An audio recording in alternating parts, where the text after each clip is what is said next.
After 30 years since the last pin fell at Lenox Lanes, Harlemites will finally be able to bowl in their own community. With the opening of the two-floor, 24-lanes Harlem Lanes in March, the owners Sharon Joseph and Gail Richards hope to strike out the competition in the city.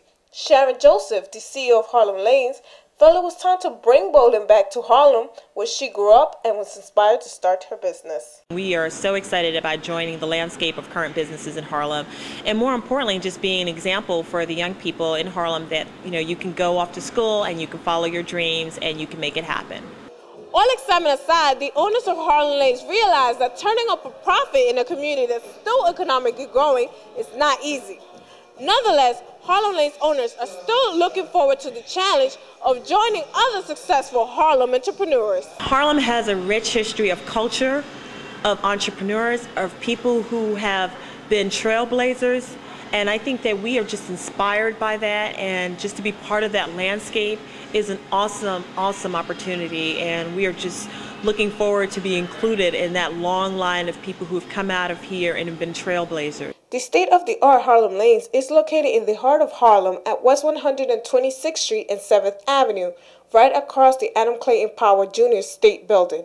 Joseph and Richards have left their marks engraved in United States history as the first black women to own a bowling alley. We are, as we know, the first African-American women to own a bowling alley in the country, and we can probably even assume the world, but we'll start with just the United States of America. And so we think that's an achievement. But more importantly, I think, it's surprising that in 2006 there's still so many opportunities for us to be first as African Americans. And we just want people to realize that, there are things for us to still do even today, and things that can be even fun, like opening up a bowling alley. Harlem Lanes is growing its popularity within the Harlem community and New York City. Those who have heard of the bowling alley are excited that it's owned by African American entrepreneurs.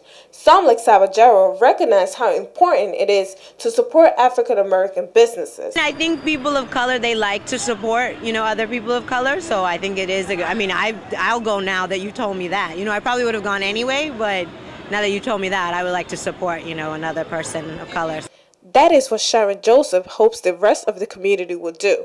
She expects that Harlem Lanes will have an economic impact to the growing economy in Harlem. I was inspired by the entrepreneurs I saw growing up, and Gail was also inspired by her family doing business here. And I think it's important for young people to see entrepreneurs in the community that look like themselves. There's never been a bowling alley in Harlem, not that I recall anyway. So putting the bowling alley in Harlem will be good for the community. It'll have a good impact on the community. Everybody will go there, enjoy themselves, have a good time. And it'll be good for the kids too, because it'll give them something to do, like after school. They won't be in the streets, hanging out, getting high, selling drugs. Joseph is so excited about the community's acceptance of Harlem Lanes, especially how bowling enthusiasts have tried to convince her to teach her how to bowl. We've got a number of professional bowlers in the community who've been telling me that they can't wait to take me out there and teach me how to bowl better. So I'm looking forward to learning from them. So you enjoy bowling yourself? I am so excited about the process of learning. I'm still doing a gutter ball, but I think I'm getting better. Joseph and Richards hope they can keep Harlem Lanes as a family business and even expand nationally. I have a 4-year-old. Gail has a daughter. We want to make sure that we are starting to create generational wealth in our family and be a symbol of other people. Like Sylvia is another example of generational wealth. We're inspired by her and other entrepreneurs in this community that have created generational wealth.